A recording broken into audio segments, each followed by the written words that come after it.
আপনার যে কোনো বিচারে তো রাজসাক্ষী যিনি হয় সে মূলত খালাসই পায়। তবুও এখানে ধরেন যেহেতু অপরাধের মাত্রা অনেক বেশি, সেখানে তাকে ৫ বছরের জন্য কারাদণ্ড দিয়েছে এবং যেদিন থেকে জেলে থাকবে সেদিন থেকে তিনি কারাদণ্ড ভোগ করেছেন বলে গণ্য হবে। এছাড়া যে বিচার ব্যবস্থা, এই বিচার ব্যবস্থার মধ্য দিয়ে তো কোনো রকমের ভাবে আপনার কোনো ত্রুটি বিচ্যুতি এটা আমরা উপলব্ধি করতে পারছি না। কারণ এই ধরনের একটা ম্যাসিভ হত্যাকাণ্ডের পরবর্তীকালে বিচারের যে শাস্তি এটাই প্রাপ্য ছিল। এখন আমরা ১৫ আগস্টের এই ঘটনার যেই যারা ঘটিয়েছেন তাদের মধ্যে অনেকেই কিন্তু উপস্থিত ছিলেন না। তাদের অনুপস্থিতিতে কিন্তু রায়টা হয়েছে। এবং সেখানে আমরা দেখেছি যে এখানে রায়টা হয়েছে যে ঘটনাস্থলে উপস্থিত না থেকে অথবা ইয়ে না করে কোনোভাবে এইভাবে ঢালাওভাবে প্রত্যেককে ফাঁসি দেওয়া হয়েছে।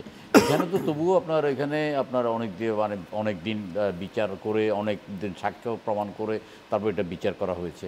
তারপরে সারা পৃথিবীতেই বা যখন আপনার কাউকে ফাঁসি দেওয়া হয় সে সময় কিন্তু এটাকে এখান থেকে প্রতিবাদ করা হয় বা তাকে ফাঁসি মওকুফ করার কথা হয়। শেখ হাসিনা আপনার সংসদে দাঁড়িয়ে বলেছে কেরি কেরি কেরি আমাকে ফোন করেছে, তারপরে তো আমি শুনি নাই, বুঝছেন না? ওই আমেরিকান পররাষ্ট্রমন্ত্রী এটা বলেছেন।